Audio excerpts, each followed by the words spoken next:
Alright, what's going on, people? Had a lot of questions about this spreadsheet and exactly how do you use it, so I figured I'd record a little something to give you some insight. So as you can see, I got the spreadsheet pulled up here. Now if you look at the bottom, you got all these tabs. So I'm going through each tab. I'm going to show you, tell you what it is and what you do with it. So let's go ahead and start with the first sheet, the first tab. So this is like the FanDuel rankings. This is where we rank the players in the order that we think they're going to do well. So you see up here it says red equals strong play. So anybody who's got a red text is somebody we think is going to have a good night. So you see down here we got the regular each position, the price, and then down here we got the value plays at those positions and their prices. Now this is for like if you really just don't want to do a lot of research, you just want to use our picks in order.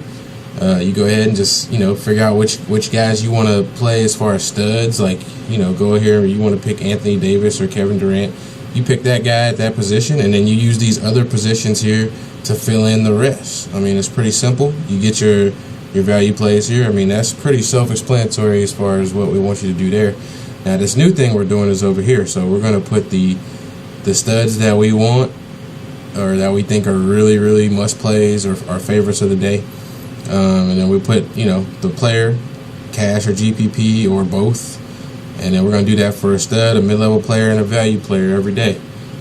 So we're going to do that's going to be the same on both of these tabs here. So DraftKings, FanDuel. Let's go over to the DVP section. So here, this is just defense versus position. So right here is where you can see how many fantasy points teams are giving up at each position. So right here it starts off with point guard.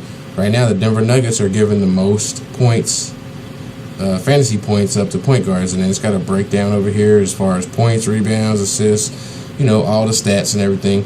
So you can actually see what the numbers look like at each position for each team.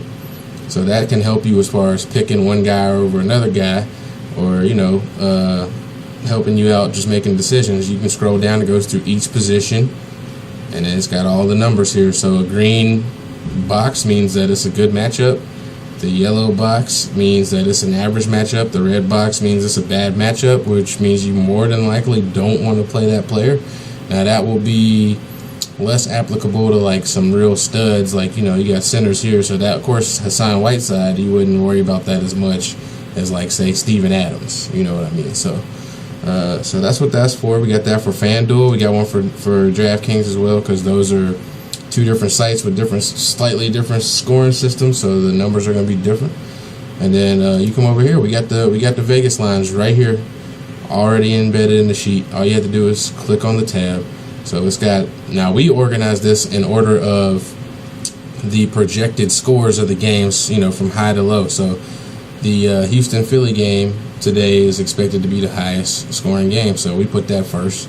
And you got each team's projected points. That's just like anywhere else you would look at it. So the next tab, we got the injuries. So this is a really cool feature. You put this, you can pretty much use this while you're making your lineups to see who's playing, who's not playing, people's statuses.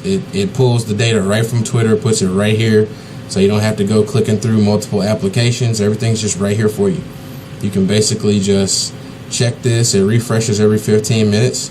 Now when it gets closer to lock time for the lineups, you might want to check Twitter to see if to see if you're missing anything. But because this thing, like I said, it updates every 15 minutes, so you want to make sure that right before a lock you're still kind of on alert. I mean, I think that goes for everybody every day. If you've been playing NBA DFS for a while, things can happen real quick and real close to lock, so you have to be real careful with that. And then next we got the notes section. Now this is basically where we put in our thoughts on the slate and any players, any specific situations. This is a really helpful part of the spreadsheet as well, because once you got all your stuff set up, you can go and see what we're doing or what we're thinking, and you can compare it to what we got to say, or you can use some of the advice that's on here to make your lineups before you even start. It depends on how you operate. So that's it for part one. I'm going to come with part two of this video, and you guys will see that in a second.